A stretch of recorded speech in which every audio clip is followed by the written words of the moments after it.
Bonjour à tous, on se retrouve aujourd'hui pour découvrir un nouvel animé de cette saison printanière avec The Two Perfect Scent. J'ai beaucoup aimé le style de ce premier épisode au niveau des graphismes, donc voilà, j'avais envie de vous en parler un petit peu aujourd'hui.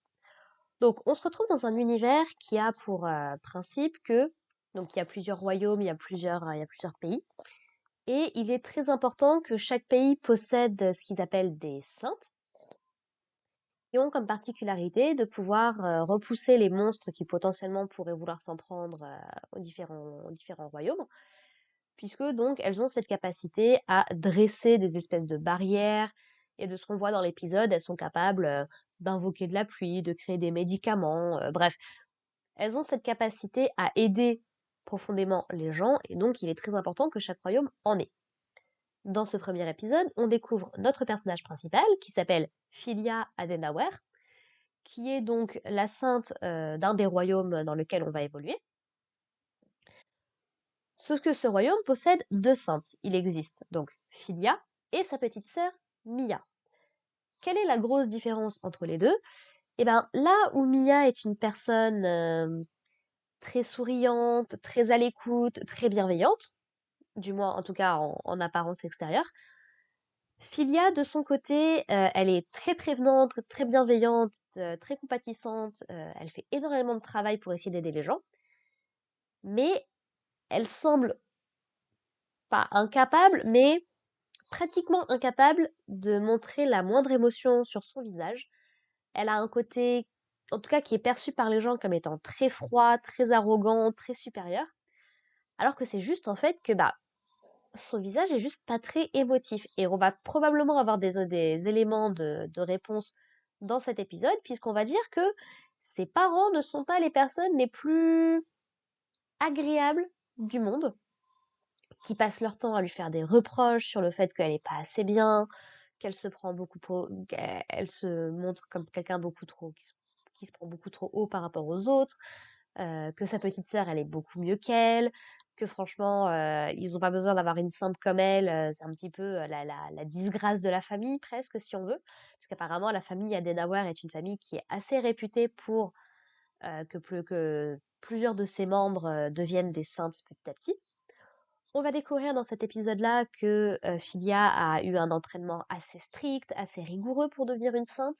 Elle a dû voyager, elle a dû affronter des climats assez difficiles.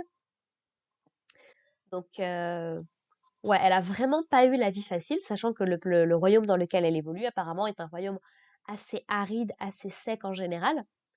Et que du coup, bah, mine de rien, son travail, il est assez important. Genre, faire pleuvoir pour les cultures, c'est plutôt un truc plutôt pas mal, je pense. Donc, voilà, elle a vraiment évolué dans cette espèce d'environnement très toxique et vraiment pas positif pour elle. Sauf que bon, bah, elle a toujours fait son devoir, elle a toujours fait ce qu'on lui demandait, essayer de faire son mieux en fait pour les autres.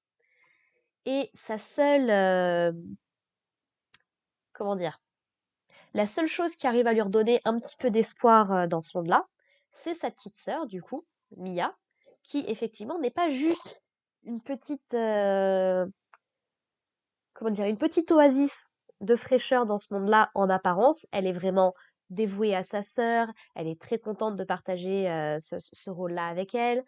Euh, Philia, à un moment, va lui acheter une petite broche et tout, et elle est super contente.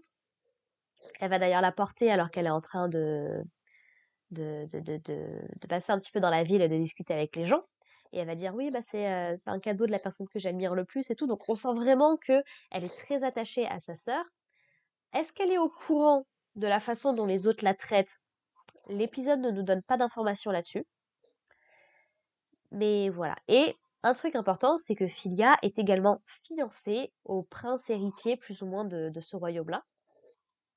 En tout cas, celui qui a le plus de chances de prendre la suite, puisque je crois que son père est un petit peu malade et son frère aîné, c'est pas top top niveau santé mentale.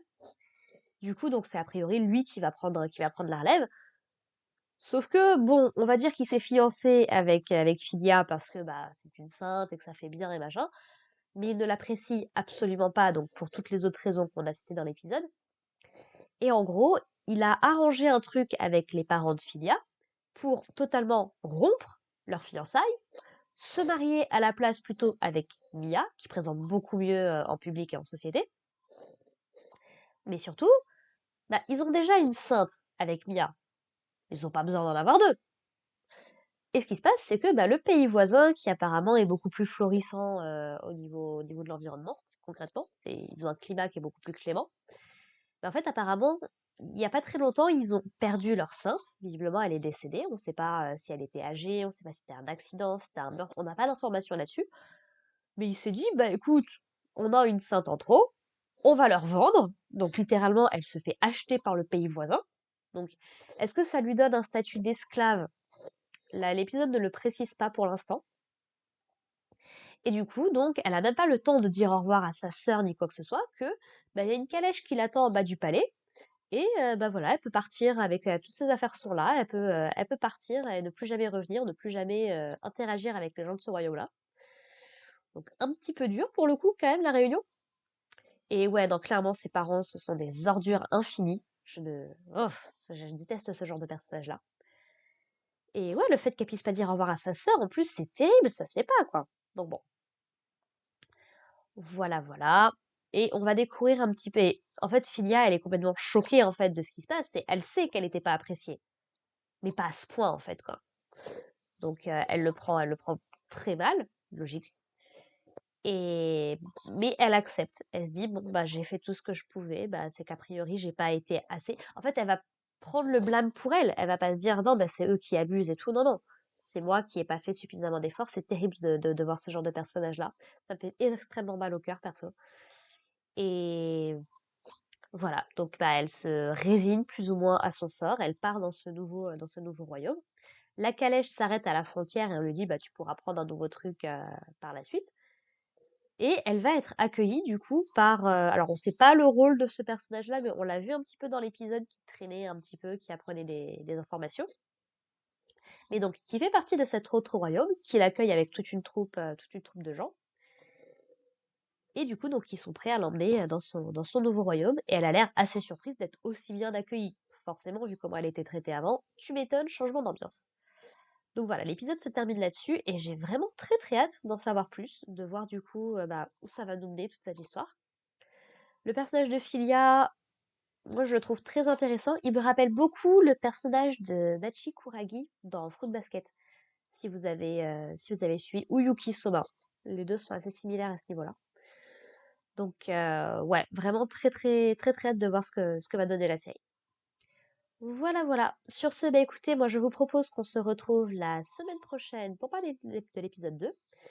Et puis bah en attendant, portez-vous bien. Allez, bye les gens.